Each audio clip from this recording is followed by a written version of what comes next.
Welcome to Success Secrets, the show for agents who are taking over the world. My name is Kim Smith, and I am here today with Lisa Cronic from Atlanta Fine Homes Sotheby's. Lisa, welcome to the show. Thank you so much, Kim, for having me. So I appreciate you coming out today. Lisa, will you tell everybody what your production was last year? I did over 20 million. Woohoo! Very nice. Woo-hoo. And Lisa, do you have a goal for this year? I mean, of course, we'd all like to do at least what we do last year. If I did 2022, that'd be really, really good. Oh, I didn't realize that that's also the year. That's awesome. So, in keeping with our success secret themes, going back to the very beginning, what was the first thing you did that really had an impact on your business? Um, there were several things, but one thing I recall is I took a class. When you first get your license, you have to take 25-hour class. And the guy that I had the class with taught me something called you need to get in opportunity's way. And that just means is that make sure that you're in places where you meet buyers and sellers. And that's something that's always stuck with me. So I did a lot of that in the beginning, and I still do it today. And tell me what exactly that you've done that helps you to get in opportunities way, because I bet people out there are curious. So when I first got started there, um, the local city of Decatur had a visitors office. It was like a place that all the visitors could go to and get information. And so I volunteered there on Saturdays because I found a lot of those people were there to see if they wanted to move to city of Decatur. So that was one thing that I did a lot in the beginning and volunteering there. And I probably had my first 3 to 5 transactions because of that office. It was really a great opportunity. That's really unique. I've never heard that before. Yeah. What have you tried, Lisa, that didn't work? Like, what did you think, oh, this is going to be great, and then it just wasn't? Sometimes marketing can just go out to people that they're not going to be your clients. So I think when you market, you have to be smart because it's money that you're spending and you don't want it to go out in the ocean somewhere where there's no boats to grab hold. Okay. What specifically have you had to change as your business has grown? My mindset in a lot of ways. I did that because I always thought that everything had to have, this is my business and I am in business for myself. So everything that I do needs to have my imprint on it. And so it took me a long time to start to get help where I needed it. And so, my company has a great marketing department that I have always employed, but now I employ even more so, and great team for support.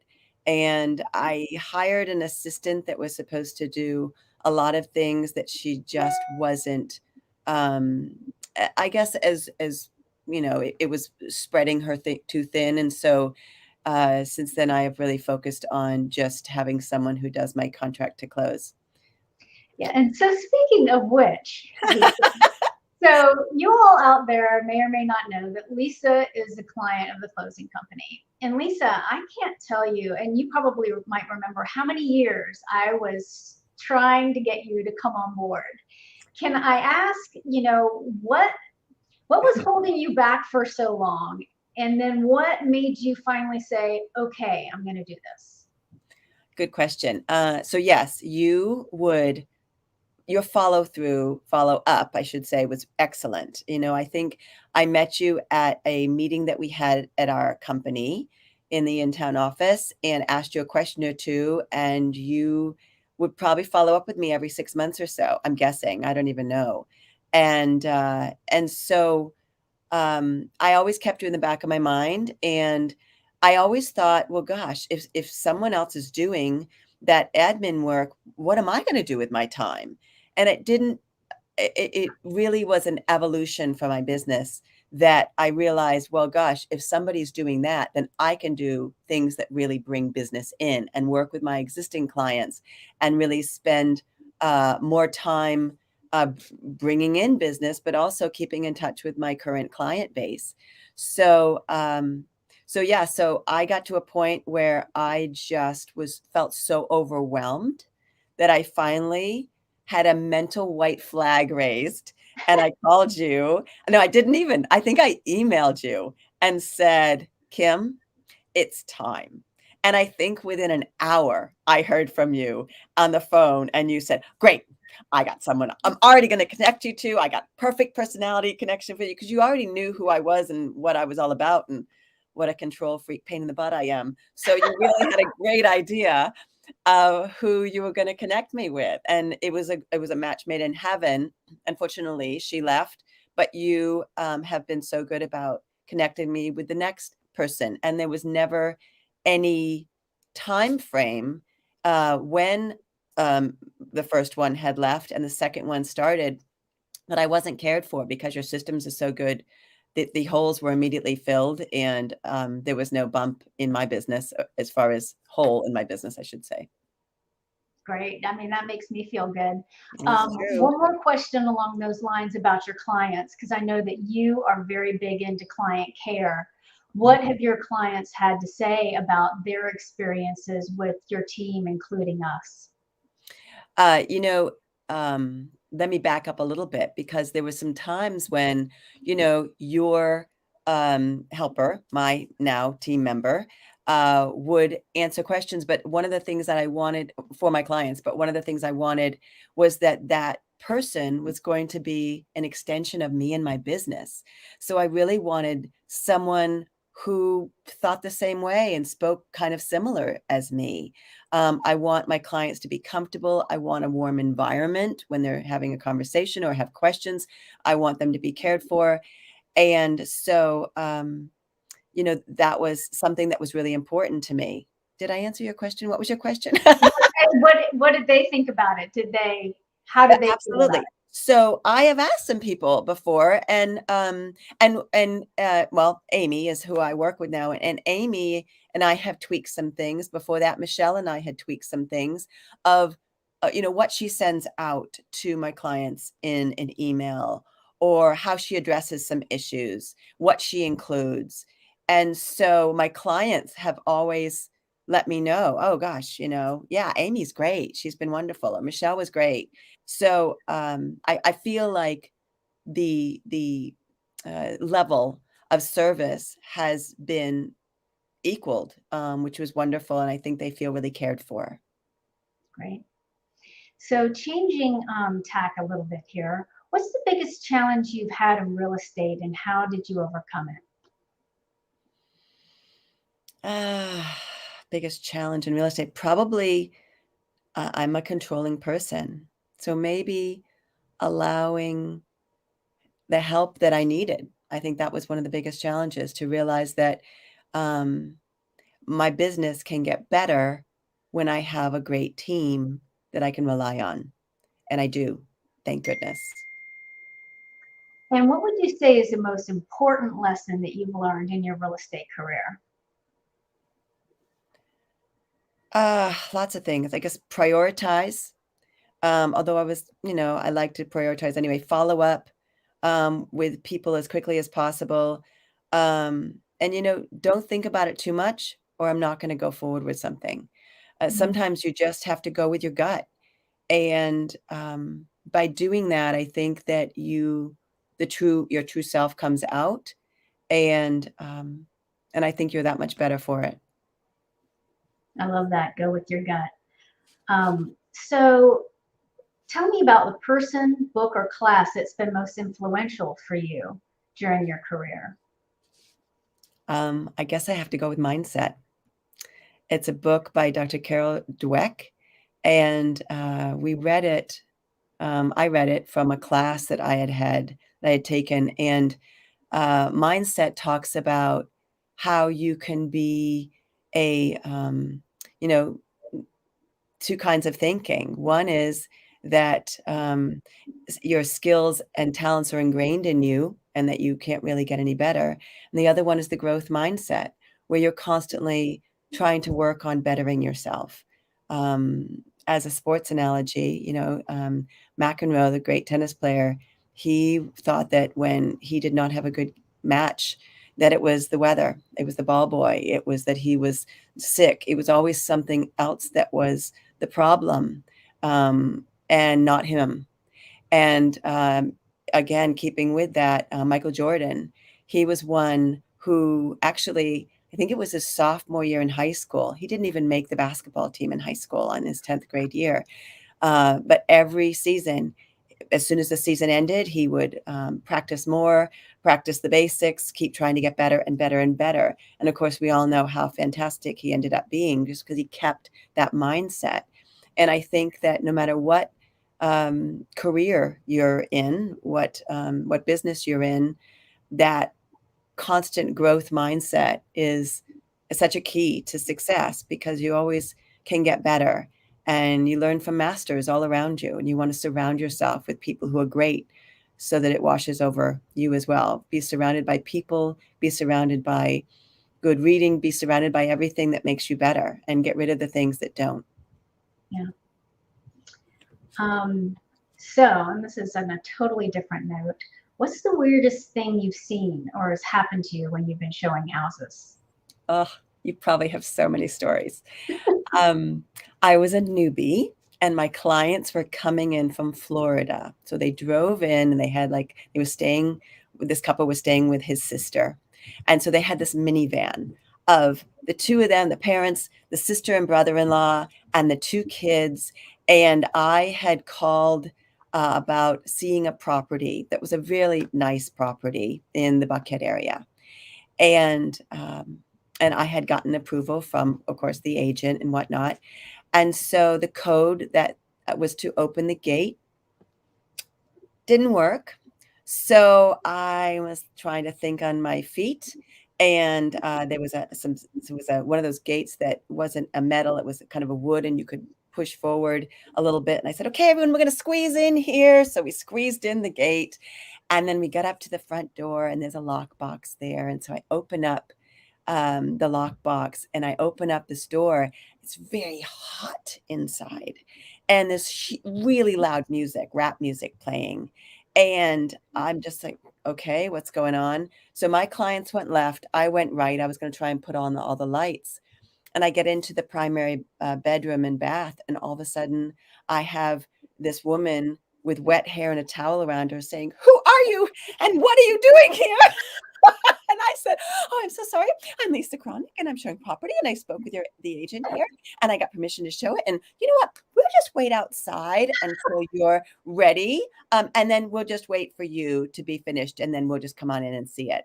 Well, so I like explained everything to my clients, and we went outside, and then we waited, and there was this huge mastiff dog just staring at us out the door. Not scary, just kind of sweet.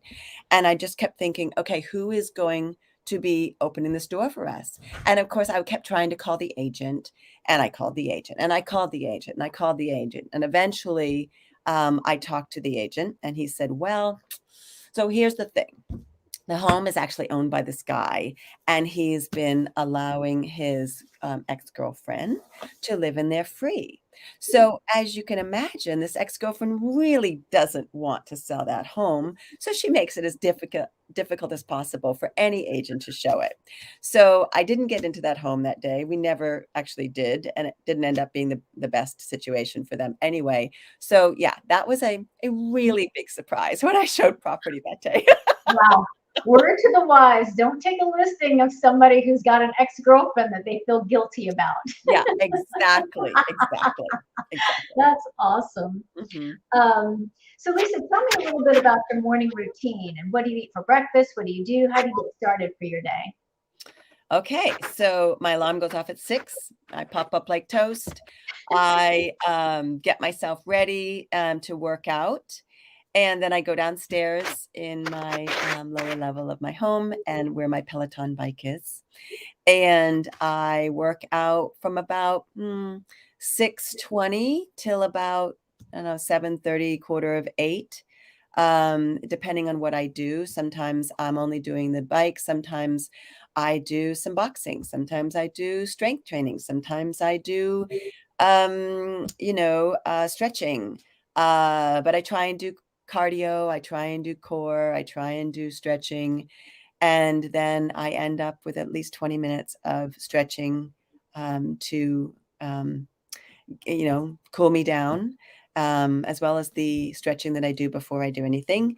And then I go the long commute upstairs to my kitchen and I eat, and I'm really boring with breakfast. I do Original Goleen cereal, and I usually put fresh fruit on it. It could be a sliced up pear, which is really good right now, or bananas or blueberries or strawberries, whatever I have in, and I really try and keep that, keep fruit around. And then I put some sliced almonds on it, and I have my soy milk, and I have my green naked juice, which sounds really disgusting, but it's really good, and it's supposed to be good for me. And I do my vitamins, and then by about 8:15, I go back, take my shower, and I'm in my office most mornings by somewhere between 8:30 and 9 o'clock. And and then when I get to my office, I have a little regiment that I do based on that class that I told you about a little bit, that taught me about the mindset book. And I do my affirmations, I do 3 gratitudes, and I have some positive reading that I do every morning. And it could be the same thing for a while as far as what I read, or it could be a great book that I'm reading now that can help me with my business.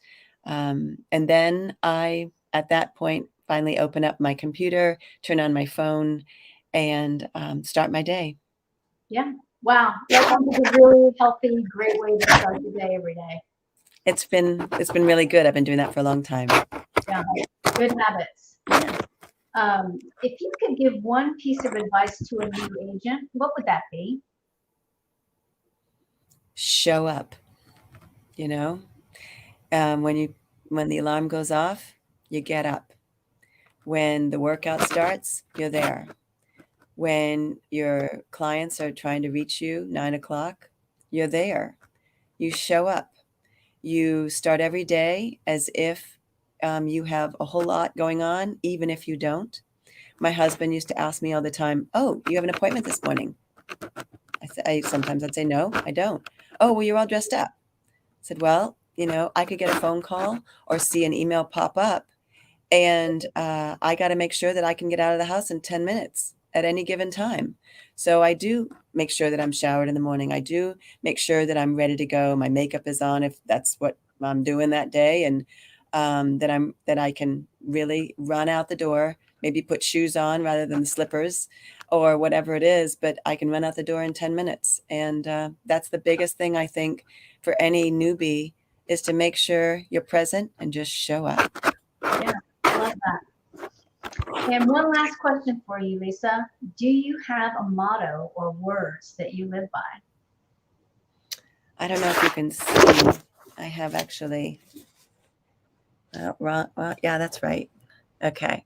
Right above my messy computer, there are 3 magnets that keep me going. And one says, "Life begins at the end of your comfort zone." And I love that. And the next one says, "Believe in yourself. Know that there is something inside you that is greater than any obstacle." And I love that one too. And it is never too late to be what you might have been. Oh, I love that. I love all 3 of those. So, I mean, I've had my license for 9 years. I got my license at 45, and I'm excited to show up every day and make sure that every day counts. There's been all kinds of times when I've had to do things that maybe weren't in my repertoire starting 9 years ago or even that morning. But you just got to sometimes roll your sleeves up and take on whatever comes at you. And I think that that's important to make any business successful. Yeah. Awesome.